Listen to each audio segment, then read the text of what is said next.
Welcome to your SST period, dear students. Today we are going to start our term second syllabus, and first of all we will start it from geography. So let it start from the geography chapter number 18, that is water, fresh and saline. तो आज हम water के बारे में पढ़ेंगे. Fresh water क्या है और कितना है, और सेलाइन वाटर क्या है और कितना है.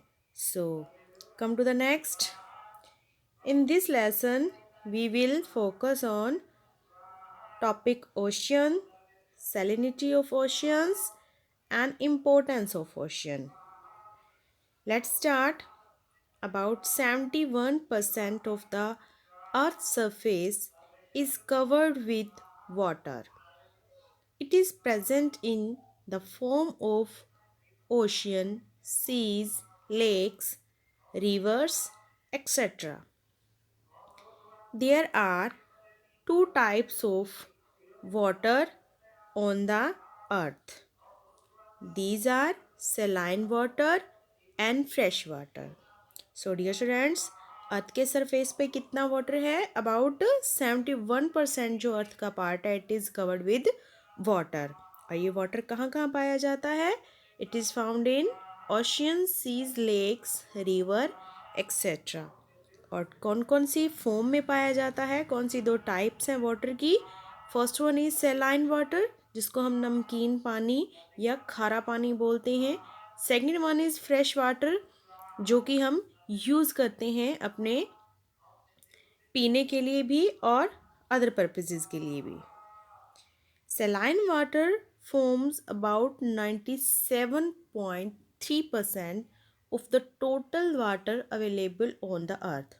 अब जो ये टोटल 71% वाटर है अर्थ पे, उस पूरे वाटर का 97.3% जो है वो कौन सा है? सेलाइन वाटर है. It is present in oceans, seas, bays and gulf. It contains a large amount of dissolved salt and hence it is unfit for human consumption. तो डियर स्टूडेंट्स, वो ये वाटर है ये साल्टी क्यों है? क्योंकि इसके अंदर बहुत ज़्यादा मात्रा में साल्ट डिज़ोल्व होता है, साल्ट घुला हुआ होता है. दैट्स वाई ये ह्यूमन कंजप्शन के लिए अनफिट होता है, मतलब हमारे किसी भी काम का नहीं होता. Now fresh water makes up about 2.7% of the total water present. तो 97.3% वाटर जो है already it is saline water, और उसके बाद जो रिमेनिंग ओनली 2.7% है that is only fresh water. It is found in rivers, fresh water lakes, in underground sources like aquifers. It is also present in the atmosphere as water vapor and in the ice caps. Since fresh water was very little salt dissolved in it, it is necessary for the survival. So dear students, 2.7% जो fresh water है वो अर्थ पे river, fresh water lakes में पाया जाता है, या underground जो वाटर होता है जैसे हम हैंड पंप के थ्रू या समर्सिबल लगवा के उसके थ्रू जिसे निकालते हैं, तो वो भी फ्रेश वाटर के अंडर आता है. एंड इवन कि इसका कुछ हिस्सा जो है एटमॉस्फेयर में वाटर वेपर के रूप में, यानी कि बूंदों के रूप में, ओस के रूप में भी होता है. एंड इसका कुछ पार्ट आइस की कैप्स यानी कि बर्फ़ की परतों के रूप में जमा भी हुआ है. तो आप देख लीजिए कि हमारी अर्थ पर वाटर की नीड तो कितनी है और वाटर की प्रेजेंस जो है वो कितनी सी है. वाटर बहुत सारा प्रेजेंट है अर्थ पर, बट उनमें से जो फ्रेश वाटर है, जो नीडी वाटर है, it is in very little amount. अब इन्होंने बताया बेटा जो फ्रेश वाटर है उसके अंदर बहुत लिटिल साल्ट, बहुत ही नाम मात्र नमक होता है उसके अंदर, बहुत ही लिटिल साल्ट होता है. तो दैट्स वाई ये हमारी सर्वाइवल के लिए नेसेसरी होता है। Of vast multitude of life forms on earth. तो ये क्लियर हो गया आपको कि जो फ्रेश वाटर है वो हमारे सर्वाइवल की बहुत सारे जो मल्टीट्यूड्स होते हैं, बहुत सारे टास्क होते हैं हमारी लाइफ के, उन सब के लिए नेसेसरी है।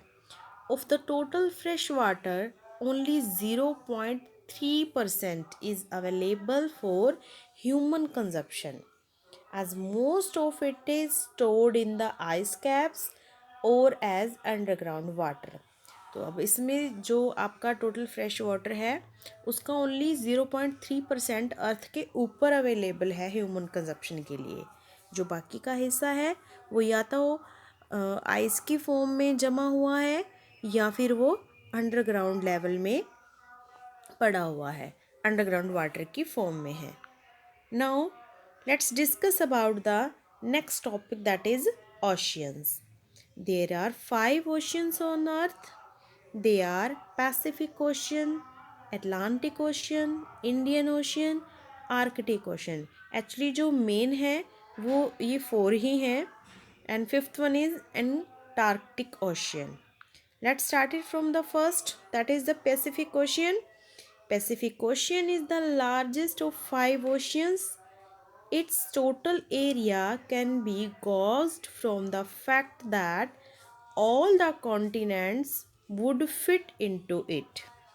तो डियर स्टूडेंट्स, सबसे पहले तो जो पैसिफिक ओशन है वो सभी ओशंस में से सबसे बड़ा है, और इसका जो टोटल मतलब इसका जो आप इसका अंदाज़ा लगा सकते हैं कि कितना बड़ा होगा, क्योंकि ये देखिए ये हिस्सा जो है ये पैसिफिक ओशन का माना गया है। यहाँ पर भी आपको दिखाई दे रहा है पैसिफिक ओशन, यहाँ पर भी दिखाई दे रहा है। तो ऑलमोस्ट जो कॉन्टिनेंट का पार्ट आ जाता है वो इसके अंदर ही आ जाते हैं। ठीक है, तो ये बाहर से अर्थ के हिस्से को जो कवरेज किया हुआ है ये आपका पैसिफिक ओशन है। तो कहते हैं इसके लार्जेस्ट होने का अंदाज़ा हम किससे लगा सकते हैं, ये किसका एरिया इतना बड़ा है कि ऑलमोस्ट जो कॉन्टिनेंट है वो सारे सारे इसके अंदर फिट आ जाते हैं। The deepest point on earth is also present in this ocean. Earth के ऊपर जो सबसे गहराई में सबसे डीपेस्ट पॉइंट है वो इसी ओशन के अंदर है, और वो कौन सा है? The Mariana trench lies off the coast of Philippines and it has a depth of about 11,000 metre below the sea level. तो डियर स्टूडेंट्स, कौन सा है वो पॉइंट? मेरियाना ट्रेंच है जो फिलीपींस के कोस्ट के पास है, और उसकी डेप्थ कितनी है? 11,000 मीटर, यानी कि सी लेवल से भी 11,000 मीटर बिलो है। Now the next ocean, that is Atlantic. First of all see it in the picture. Here you can see that Atlantic ocean. तो ये जो पार्ट है, ये जो यहाँ से आपको दिखाई दे रहा है, दिस वन एक जो एस की शेप में दिख रहा है, this is Pacific ocean, sorry, Atlantic Ocean. Let's read more about it. The Atlantic Ocean is situated between 4 major continents, North and South America on the western side, and Africa and Europe on the eastern side. तो 4 major continent के बीच में है ये। North south America है एक तरफ इसके, and next one एक साइड में क्या है? अफ्रीका एंड यूरोप है। It's position makes it a very busy ocean as many shipping routes passes through it. तो सबसे पहले तो क्योंकि ये सभी कॉन्टिनेंट के बीच में है, इसकी जो पोजीशन है इसको बहुत बिजी ओशन बनाती है, क्योंकि जो ज़्यादातर शिपिंग है, मतलब जो कंट्रीज़ आपस में एक दूसरे के साथ ट्रेड करती हैं शिप के थ्रू, तो बेटा जी वो सारा का सारा जो है वो किसके थ्रू होता है? वो अटलांटिक ओशन के थ्रू होता है। The Atlantic Ocean resembles the letter S, and the presence of mid-Atlantic ridge on its floor makes it unique. तो डियर स्टूडेंट्स, सबसे बड़ी बात है कि इसकी जो शेप है वो एस के जैसी है, अभी अभी मैंने आपको दिखाया भी था, और जो इसकी प्रेजेंस है अटलांटिक की, वो इसे बिल्कुल यूनिक बनाती है। Okay, now the next one is Indian Ocean. The Indian Ocean is the only ocean which is named after a country. Indian ocean एक ऐसा ओशन है जिसका नाम एक कंट्री के नेम पर है। I think you know very well कि ये कौन सी कंट्री है। आप लोग मुझे ये ज़रूर बताएंगे ऑनलाइन क्लास में कि कौन सी कंट्री के नेम पर इस कॉन्टिनेंट का। It is the third largest ocean. Okay, this is the, अगर हम लार्जेस्ट के फॉर्म में देखें तो पैसिफिक और अटलांटिक के बाद थर्ड का जो सबसे लार्जेस्ट है वो इंडियन ओशन है, and is bordered in the north by the Indian subcontinent, in the west by Africa and east by Australia. तो इसकी जो बाउंड्री है वो क्या है? In the west Africa, in the east Australia, and in the north it is bounded by Indian subcontinent. Is that clear? The deepest point is the Sundra Trench, 7,400 metre. इसका जो deepest point है वो क्या है? Sunda trench है। It is also the warmest ocean in the world. तो ये क्या है? वर्ल्ड का वार्मेस्ट ओशन है। अच्छा, अब आपको ये पता होना चाहिए कि इंडियन ओशन जो है वो वार्मेस्ट ओशन क्यों है। Let's see dear, this is equator, okay, and this is Tropic of Capricorn, and this is Tropic of Cancer. आपको पता है बेटा, ये जो एरिया है ये ट्रॉपिकल रीजन है, और इस पार्ट में जो सन की रेज हैं वो बिल्कुल डायरेक्ट जाती हैं। तो सन की रेज जो हैं वो इक्वेटर पर डायरेक्ट फॉल्स होती हैं। दैट्स वाई जो इंडियन ओशन है it is the warmest ocean of the world, और ये बहुत ही यूजफुल भी है because it cause heavy rain in India and the other parts also. So now the next one, that is the Arctic Ocean, the smallest ocean in the world. Let's see its position, dear. This one, this is here it is found the Arctic Ocean. आप देख सकते हैं Europe और Asia के ऊपर, यानी कि northern part में ये है, और इसके इस तरफ क्या है? नॉर्थ अमेरिका का हिस्सा आता है। Let's C, let's read about it. At Arctic Ocean spread around the North Pole, the continent of Europe, Asia and North America lie to its south. अभी अभी आपको दिखाया था मैंने।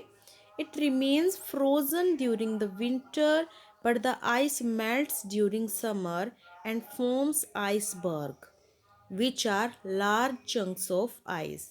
तो डियर स्टूडेंट्स, विंटर के टाइम में ये पूरा का पूरा बर्फ जमी रहती है इसमें पूरे में, बट जब समर आती है तब यहाँ पर क्या होता है कि जो आइस है वो मेल्ट होनी शुरू हो जाती है, और आइसबर्ग यानी कि बर्फ़ की चट्टानें बन जाती हैं उस ओशन में, जो कि उसके अंदर बर्फ़ के टुकड़ों की तरह, चंक की तरह तैरती रहती हैं। Now the next topic is that is the salinity of the ocean. अब हम बात करते हैं सैलिनिटी की, कि सैलिनिटी क्या है। आपको थोड़ी देर पहले भी मैंने बताया था। Now let's read more. Salinity is defined as the level of dissolved salt present in water. तो सैलिनिटी क्या है?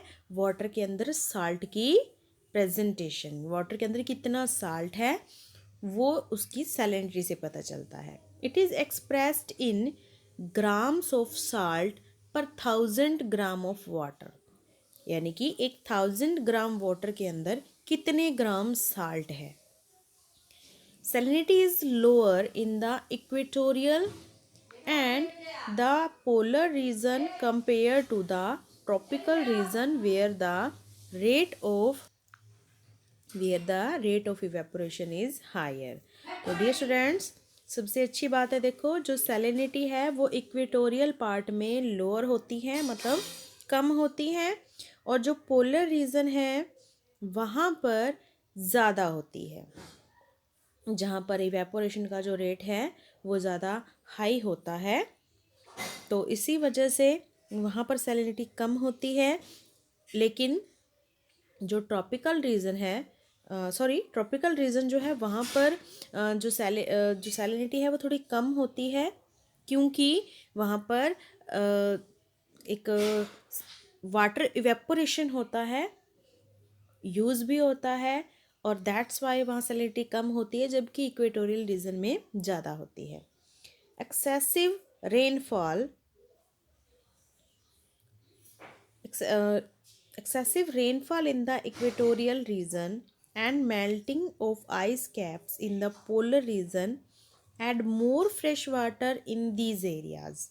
तो डियर स्टूडेंट्स, जैसे कि हमने देखा कि इक्वेटोरियल रीजन में जो सैलिनिटी है वो कम होती है, क्योंकि जितनी ज़्यादा धूप होती है उतनी ज़्यादा वहाँ से वाटर की इवेपरेशन होती है, जबकि ट्रॉपिकल रीजन में इवेपरेशन थोड़ी कम होती है, तो वहाँ पे सैलिनिटी भी थोड़ी ज़्यादा बढ़ जाती है। तो इसीलिए जो इक्वेटोरियल रीजन है वहाँ पर इवेपोरेशन की वजह से एक्सेसिव रेन होती है, और जो आइस है वो आइस कैप्स की फॉर्म में मेल्ट होती है, और जैसे ही आइस मेल्ट होती है तो वो इन एरिया के अंदर ज़्यादा फ्रेश वाटर बना देती है। हमने पढ़ा था कि फ्रेश वाटर का कुछ हिस्सा जो है वो आइस की फॉर्म में होता है। तो डियर स्टूडेंट्स, जो इक्वेटोरियल रीजन है वहाँ पर गर्मी और धूप ज़्यादा होती है, इसीलिए जो इस पार्ट में आइस जब मेल्ट होती है तो वो बहकर नीचे इस पार्ट में आ जाती है, इक्वेटोरियल या ट्रॉपिकल रीजन में, जहाँ पर जो फ्रेश वाटर की मात्रा है वो ज़्यादा बढ़ जाती है। तो कहने का मतलब ये है बेटा जी, let's see in the pic, कि ये जो पार्ट है इक्वेटोरियल रीजन, इन हिस्सों में फ्रेश वाटर ज़्यादा होता है, जबकि जो अपर पार्ट है इसके या लोअर पार्ट है यहाँ पर फ्रेश वाटर कम होता है। यहाँ पर जो बर्फ़ होती है वो मेल्ट होती है, तो वो इस पार्ट में आ जाती है।